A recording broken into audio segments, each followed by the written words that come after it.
I shall not be hindered, I said, by any want of will, but if at all by a want of power. My zeal you may see for yourselves, and please to remark in what I am about to say how boldly and unhesitatingly I declare that states should pursue philosophy, not as they do now, but in a different spirit. In what manner? At present, I said, the students of philosophy are quite young. Beginning when they are hardly past childhood, they devote only the time saved from money-making and housekeeping to such pursuits. And even those of them who are reputed to have most of the philosophic spirit, when they come within sight of the great difficulty of the subject, I mean dialectic, take themselves off. In after life, when invited by someone else, they may, perhaps, go and hear a lecture, and after this they make much ado, for philosophy is not considered by them to be their proper business. At last, when they grow old, in most cases they are extinguished more truly than Heraclitus's sun, inasmuch as they never light up again. Heraclitus said that the sun was extinguished every evening and relighted every morning. But what ought to be their course? Just the opposite. In childhood and youth their study, and what philosophy they learn, should be suited to their tender years.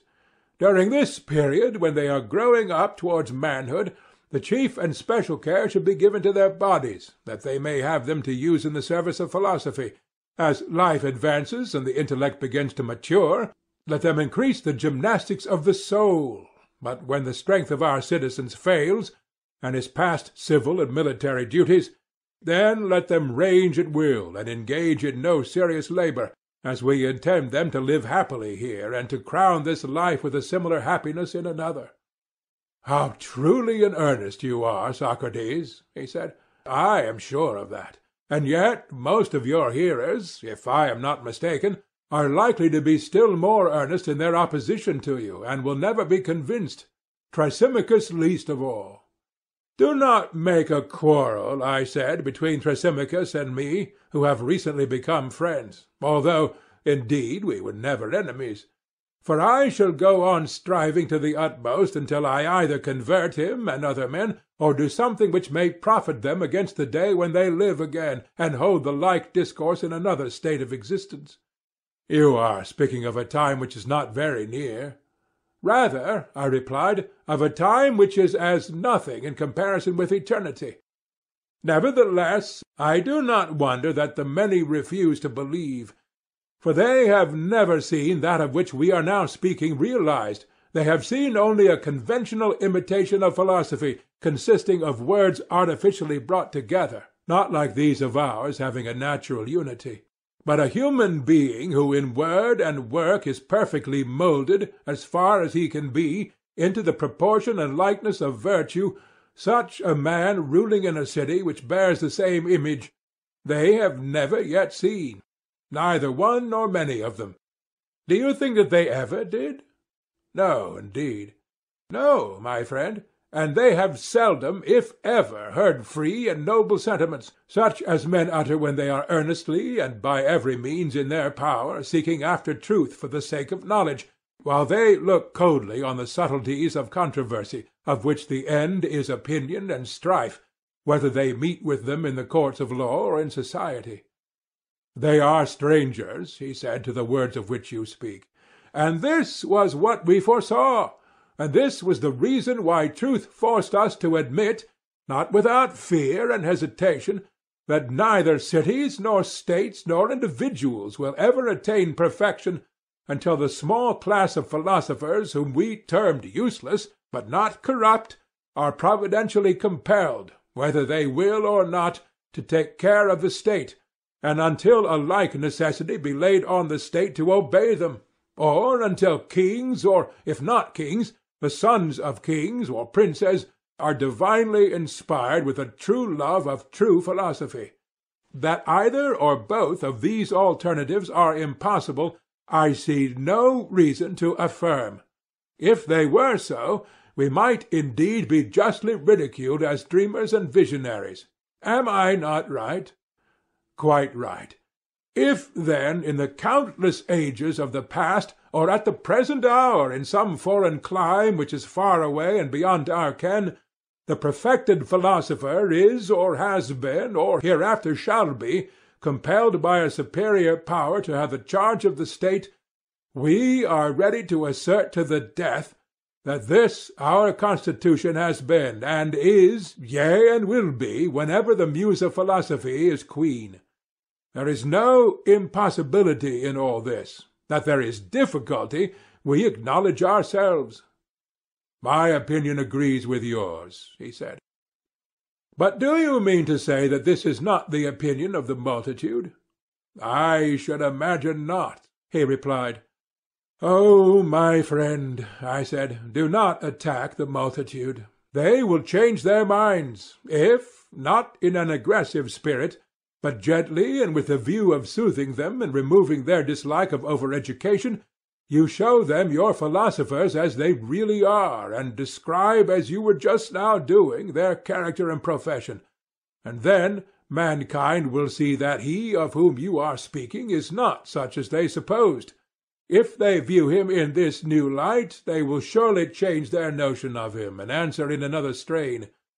Who can be at enmity with one who loves him? Who, that is himself gentle and free from envy, will be jealous of one in whom there is no jealousy? Nay, let me answer for you, that in a few this harsh temper may be found, but not in the majority of mankind. I quite agree with you, he said. And do you not also think, as I do, that the harsh feeling which the many entertain towards philosophy originates in the pretenders, who rush in uninvited, and are always abusing them and finding fault with them, who make persons instead of things the theme of their conversation? And nothing can be more unbecoming in philosophers than this. It is most unbecoming. For he, Adeimantus, whose mind is fixed upon true being, has surely no time to look down upon the affairs of earth, or to be filled with malice and envy, contending against men. His eye is ever directed towards things fixed and immutable, which he sees neither injuring nor injured by one another, but all in order, moving according to reason. These he imitates, and to these he will, as far as he can, conform himself. Can a man help imitating that with which he holds reverential converse? Impossible. And the philosopher holding converse with the divine order becomes orderly and divine as far as the nature of man allows, but like every one else he will suffer from detraction, of course. And if a necessity be laid upon him of fashioning, not only himself, but human nature generally, whether in states or individuals, into that which he beholds elsewhere, will he, think you, be an unskilful artificer of justice, temperance, and every civil virtue? Anything but unskilful. And if the world perceives that what we are saying about him is the truth, will they be angry with philosophy? Will they disbelieve us when we tell them that no state can be happy which is not designed by artists who imitate the heavenly pattern? They will not be angry if they understand. But how will they draw out the plan of which you are speaking? They will begin by taking the state and the manners of men, from which, as from a tablet, they will rub out the picture and leave a clean surface. This is no easy task, but whether easy or not, herein will lie the difference between them and every other legislator. They will have nothing to do either with individual or state, and will inscribe no laws until they have either found or themselves made a clean surface. They will be very right, he said. Having effected this, they will proceed to trace an outline of the Constitution? No doubt.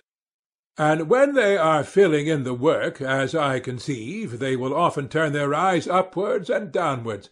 I mean that they will first look at absolute justice and beauty and temperance, and again at the human copy, and will mingle and temper the various elements of life into the image of a man, and this they will conceive according to that other image, which, when existing among men, Homer calls the form and likeness of God. Very true, he said. And one feature they will erase, and another they will put in, until they have made the ways of men, as far as possible, agreeable to the ways of God. Indeed, he said, in no way could they make a fairer picture. And now, I said, are we beginning to persuade those whom you described as rushing at us with might and main that the painter of constitutions is such an one as we are praising, at whom they were so very indignant because to his hands we committed the state, and are they growing a little calmer at what they have just heard? Much calmer, if there is any sense in them. Why, where can they still find any ground for objection? Will they doubt that the philosopher is a lover of truth and being? They would not be so unreasonable. Or that his nature, being such as we have delineated, is akin to the highest good. Neither can they doubt this. But again, will they tell us that such a nature, placed under favorable circumstances, will not be perfectly good and wise if any ever was? Or will they prefer those whom we have rejected? Surely not.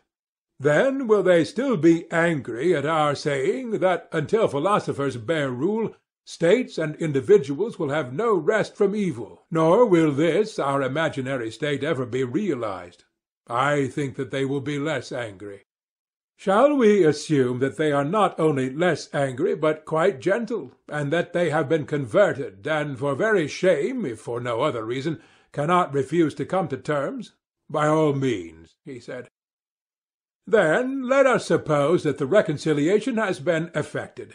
Will any one deny the other point, that there may be sons of kings or princes who are by nature philosophers? Surely no man, he said.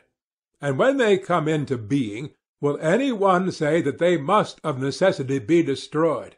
That they can hardly be saved is not denied even by us, but that in the whole course of ages no single one of them can escape. Who will venture to affirm this? Who indeed? But, said I, one is enough. Let there be one man who has a city obedient to his will, and he might bring into existence the ideal polity about which the world is so incredulous. Yes, one is enough. The ruler may impose the laws and institutions which we have been describing, and the citizens may possibly be willing to obey them. Certainly, and that others should approve of what we approve is no miracle or impossibility. I think not. But we have sufficiently shown in what has preceded that all this, if only possible, is assuredly for the best.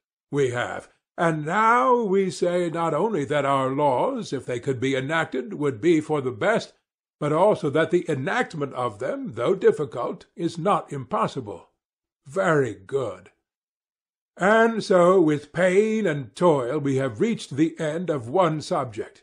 But more remains to be discussed. How and by what studies and pursuits will the saviours of the Constitution be created, and at what ages are they to apply themselves to their several studies? Certainly. I omitted the troublesome business of the possession of women, and the procreation of children, and the appointment of rulers, because I knew that the perfect state would be eyed with jealousy and was difficult of attainment. But that piece of cleverness was not of much service to me, for I had to discuss them all the same. The women and children are now disposed of, but the other question of the rulers must be investigated from the beginning.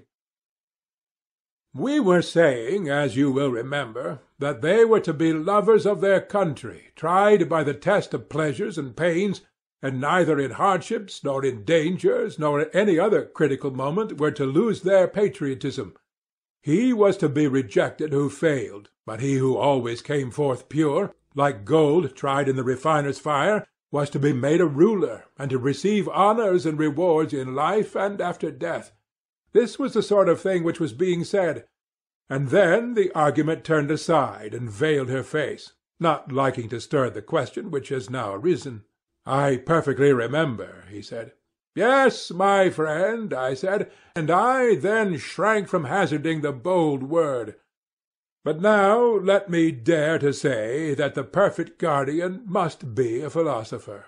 Yes, he said, let that be affirmed. And do not suppose that there will be many of them, for the gifts which were deemed by us to be essential rarely grow together. They are mostly found in shreds and patches. What do you mean? He said. You are aware, I replied, that quick intelligence, memory, sagacity, cleverness, and similar qualities do not often grow together, and that persons who possess them and are at the same time high-spirited and magnanimous are not so constituted by nature as to live orderly and in a peaceful and settled manner. They are driven any way by their impulses, and all solid principle goes out of them. Very true, he said. On the other hand, those steadfast natures which can better be depended upon, which in a battle are impregnable to fear and immovable, are equally immovable when there is anything to be learned. They are always in a torpid state, and are apt to yawn and go to sleep over any intellectual toil. Quite true. And yet we are saying that both qualities are necessary in those to whom the higher education is to be imparted, and who are to share in any office or command. Certainly, he said. And will they be a class which is rarely found? Yes, indeed.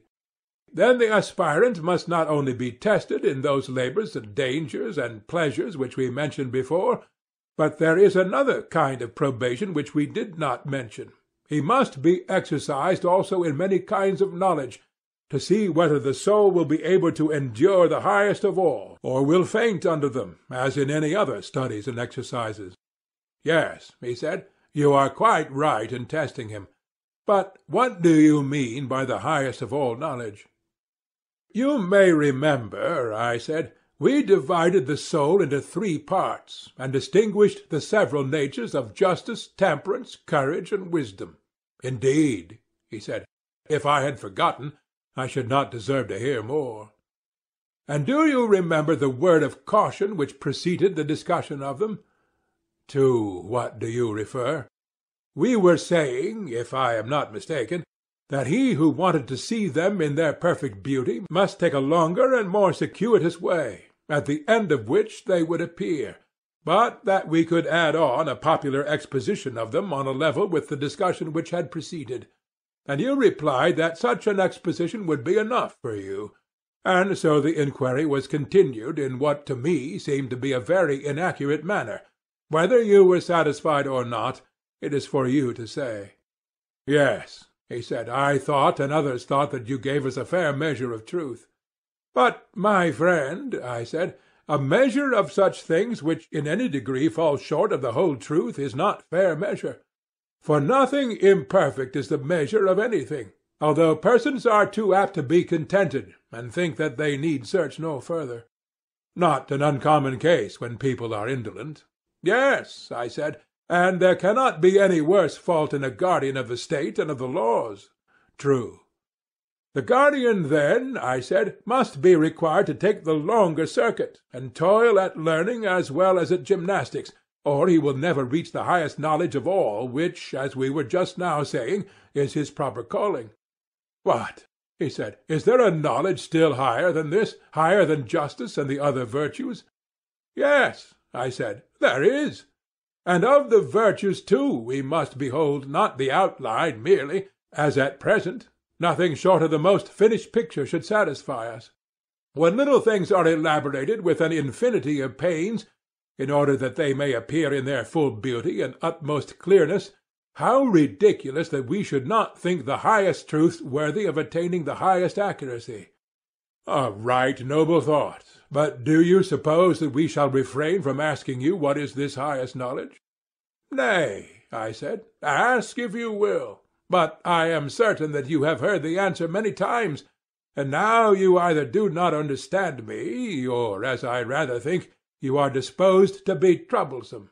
For you have often been told that the idea of good is the highest knowledge, and that all things become useful and advantageous only by their use of this. You can hardly be ignorant that of this I was about to speak, concerning which, as you have often heard me say, we know so little, and without which any other knowledge or possession of any kind will profit us nothing. Do you think that the possession of all other things is of any value if we do not possess the good, or the knowledge of all other things if we have no knowledge of beauty and goodness? Assuredly not. You are further aware that most people affirm pleasure to be the good, but the finer sort of wits say it is knowledge. Yes. And you are aware, too, that the latter cannot explain what they mean by knowledge, and are obliged after all to say knowledge of the good. How ridiculous! Yes, that they should begin by reproaching us with our ignorance of the good, and then presume our knowledge of it.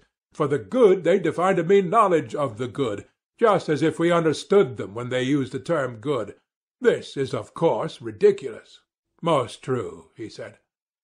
And those who make pleasure their good are in equal perplexity, for they are compelled to admit that there are bad pleasures as well as good. Certainly. And therefore to acknowledge that bad and good are the same? True. There can be no doubt about the numerous difficulties in which this question is involved. There can be none. Further, do we not see that many are willing to do, or to have, or to seem to be what is just and honourable without the reality? But no one is satisfied with the appearance of good. The reality is what they seek. In the case of the good, appearance is despised by every one. Very true, he said. Of this, then, which every soul of man pursues and makes the end of all his actions, having a presentiment that there is such an end, and yet hesitating, because neither knowing the nature nor having the same assurance of this as of other things, and therefore losing whatever good there is in other things, of a principle such and so great as this ought the best men in our state, to whom everything is entrusted, to be in the darkness of ignorance? Certainly not, he said. I am sure, I said, that he who does not know how the beautiful and the just are likewise good will be but a sorry guardian of them, and I suspect that no one who is ignorant of the good will have a true knowledge of them. That, he said, is a shrewd suspicion of yours. And if we only have a guardian who has this knowledge, our state will be perfectly ordered. Of course, he replied, but I wish that you would tell me whether you conceive this supreme principle of the good to be knowledge or pleasure, or different from either. Aye, I said, I knew all along that a fastidious gentleman like you would not be contented with the thoughts of other people about these matters. True, Socrates, but I must say that one who, like you, has passed a lifetime in the study of philosophy should not be always repeating the opinions of others and never telling his own. Well, but has any one a right to say positively what he does not know? Not, he said, with the assurance of positive certainty. He has no right to do that, but he may say what he thinks, as a matter of opinion. And do you not know, I said, that all mere opinions are bad, and the best of them blind? You would not deny that these who have any true notion without intelligence are only like blind men who feel their way along the road. Very true. And do you wish to behold what is blind and crooked and base, when others will tell you of brightness and beauty? Still, I must implore you, Socrates, said Glaucon, not to turn away just as you are reaching the goal. If you will only give such an explanation of the good as you have already given of justice and temperance and the other virtues, we shall be satisfied. Yes, my friend, and I shall be at least equally satisfied. But I cannot help fearing that I shall fail, and that my indiscreet zeal will bring ridicule upon me. No, sweet sirs, let us not at present ask what is the actual nature of the good, for to reach what is now in my thoughts would be an effort too great for me. But of the child of the good who is likest him, I would fain speak, if I could be sure that you wish to hear, otherwise not. By all means, he said, tell us about the child, and you shall remain in our debt for the account of the parent. I do indeed wish, I replied, that I could pay, and you receive, the account of the parent, and not, as now, of the offspring only. Take, however, this latter by way of interest, and at the same time have a care that I do not render a false account, although I have no intention of deceiving you. Yes, we will take the care that we can. Proceed. Yes, I said, but I must first come to an understanding with you, and remind you of what I have mentioned in the course of this discussion, and at many other times. What? The old story, that there is a many beautiful and a many good, and so of other things which we describe and define. To all of them the term many is applied. True, he said. And there is an absolute beauty and an absolute good, and of other things to which the word many is applied there is an absolute, for they may be brought under a single idea, which is called the essence of each. Very true. The many, as we say, are seen but not known, and the ideas are known but not seen. Exactly. And what is the organ with which we see the visible things? The sight, he said. And with the hearing, I said, we hear, and with the other senses perceive the other objects of sense? True. But have you remarked that sight is by far the most costly and complex piece of workmanship which the artificer of the senses ever contrived? No, I never have, he said. Then reflect. Has the ear or voice need of any third or additional nature in order that the one may be able to hear and the other to be heard? Nothing of the sort. No, indeed, I replied, and the same is true of most, if not all, the other senses. You would not say that any of them require such an addition? Certainly not. But you see that without the addition of some other nature there is no seeing or being seen. How do you mean? Sight being, as I conceive, in the eyes, and he who has eyes wanting to see. Colour being also present in them. Still, unless there be a third nature specially adapted to the purpose, the owner of the eyes will see nothing, and the colours will be invisible. Of what nature are you speaking? Of that which you term light, I replied. True, he said. Noble, then, is the bond which links together sight and visibility, and great beyond other bonds by no small difference of nature. For the light is their bond, and the light is no ignoble thing. Nay, the reverse of ignoble. And which, I said, of the gods in heaven would you say was the lord of this element? Whose is that light which makes the eye to see perfectly and the visible to appear? You mean the sun, as you and all mankind say. May not the relation of sight to this deity be described as follows? How? Neither sight nor the eye in which sight resides is the sun? No. Yet of all the organs of sense the eye is the most like the sun?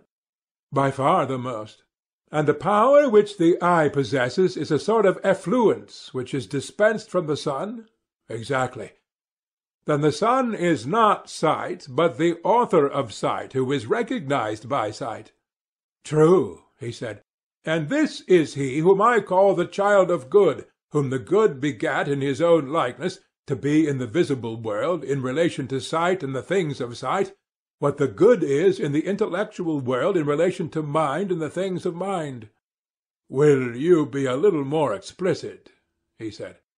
Why, you know, I said, that the eyes, when the person directs them towards objects on which the light of day is no longer shining, but the moon and stars only, see dimly, and are nearly blind. They seem to have no clearness of vision in them. Very true. But when they are directed towards objects on which the sun shines, they see clearly, and there is sight in them? Certainly. And the soul is like the eye. When resting upon that on which the truth and being shine, the soul perceives and understands, and is radiant with intelligence. But when turned towards the twilight of becoming and perishing, then she has opinion only, and goes blinking about, and is first of one opinion and then of another, and seems to have no intelligence. Just so. Now, that which imparts truth to the known and the power of knowing to the knower is what I would have you term the idea of good, and this you will deem to be the cause of science and of truth in so far as the latter becomes the subject of knowledge. Beautiful, too, as are both truth and knowledge, you will be right in esteeming this other nature as more beautiful than either. And as in the previous instance, light and sight may be truly said to be like the sun, and yet not to be the sun, so, in this other sphere, science and truth may be termed to be like the good, but not the good. The good has a place of honour yet higher. What a wonder of beauty that must be, he said, which is the author of science and truth, and yet surpasses them in beauty. For you surely cannot mean to say that pleasure is the good. God forbid, I replied. But may I ask you to consider the image in another point of view? In what point of view? You would say, would you not, that the sun is not only the author of visibility in all visible things, but of generation and nourishment and growth, though he himself is not generation? Certainly. In like manner, the good may be said to be not only the author of knowledge to all things known, but of their being and essence, and yet the good is not essence, but far exceeds essence in dignity and power. Glaucon said, with a ludicrous earnestness, "By the light of heaven, how amazing!" Yes, I said, and the exaggeration may be set down to you, for you made me utter my fancies. And pray continue to utter them. At any rate, let us hear if there is anything more to be said about the similitude of the sun. Yes, I said, there is a great deal more. Then omit nothing, however slight. I will do my best, I said, but I should think that a great deal will have to be omitted. I hope not, he said. You have to imagine, then, that there are two ruling powers, and that one of them is set over the intellectual world, the other over the visible. I do not say heaven, lest you should fancy I am playing upon the name. May I suppose that you have this distinction of the visible and intelligible fixed in your mind? I have. Now, take a line which has been cut into two unequal parts, and divide each of them again in the same proportion, and suppose the two main divisions to answer, one to the visible and the other to the intelligible, and then compare the subdivisions in respect of their clearness and want of clearness, and you will find that the first section in the sphere of the visible consists of images, and by images I mean, in the first place, shadows, and in the second place, reflections in water and in solid, smooth, and polished bodies and the like. Do you understand? Yes, I understand. Imagine now the other section, of which this is only the resemblance, to include the animals which we see, and everything that grows or is made. Very good. Would you not admit that both the sections of this division have different degrees of truth, and that the copy is to the original as the sphere of opinion is to the sphere of knowledge? Most undoubtedly. Next, proceed to consider the manner in which the sphere of the intellectual is to be divided. In what manner? Thus. There are two subdivisions, in the lower of which the soul uses the figures given by the former division as images. The enquiry can only be hypothetical, and instead of going upwards to a principle, descends to the other end. In the higher of the two, the soul passes out of hypotheses and goes up to a principle which is above hypotheses, making no use of images as in the former case, but proceeding only in and through the ideas themselves. I do not quite understand your meaning, he said. Then I will try again. You will answer me better when I have made some preliminary remarks. You are aware that students of geometry, arithmetic, and the kindred sciences assume the odd and the even, and the figures and three kinds of angles, and the like in their several branches of science. These are their hypotheses, which they and everybody are supposed to know, and therefore they do not deign to give any account of them either to themselves or to others. But they begin with them, and go on until they arrive, at last, and in a consistent manner, at their conclusion. Yes, he said, I know. And do you not know also that although they make use of the visible forms and reason about them, they are thinking not of these, but of the ideals which they resemble, not of the figures which they draw, but of the absolute square and the absolute diameter, and so on. The forms which they draw or make, and which have shadows and reflections in water of their own, are converted by them into images, but they are really seeking to behold the things themselves, which can only be seen with the eye of the mind. That is true. And of this kind I spoke as the intelligible, although in the search after it the soul is compelled to use hypotheses, not ascending to a first principle because she is unable to rise above the region of hypothesis, but employing the objects of which the shadows below are resemblances in their turn as images, they having in relation to the shadows and reflections of them a greater distinctness, and therefore a higher value. I understand, he said, that you are speaking of the province of geometry and the sister arts. And when I speak of the other divisions of the intelligible, you will understand me to speak of that other sort of knowledge, which reason herself attains by the power of dialectic, using the hypotheses not as first principles, but only as hypotheses, that is to say, as steps and points of departure into a world which is above hypotheses, in order that she may soar beyond them to the first principle of the whole, and clinging to this and then to that which depends on this, by successive steps she descends again without the aid of any sensible object, from ideas through ideas, and in ideas she ends. I understand you, he replied, not perfectly, for you seem to be describing a task which is really tremendous. But at any rate, I understand you to say that knowledge and being, which the science of dialectic contemplates, are clearer than the notions of the arts, as they are termed, which proceed from hypotheses only. These are also contemplated by the understanding and not by the senses. Yet, because they start from hypotheses and do not ascend to a principle, those who contemplate them appear to you not to exercise the higher reason upon them, although when a first principle is added to them they are cognizable by the higher reason. And the habit which is concerned with geometry and the cognate sciences I suppose that you would term understanding and not reason, as being intermediate between opinion and reason. You have quite conceived my meaning, I said.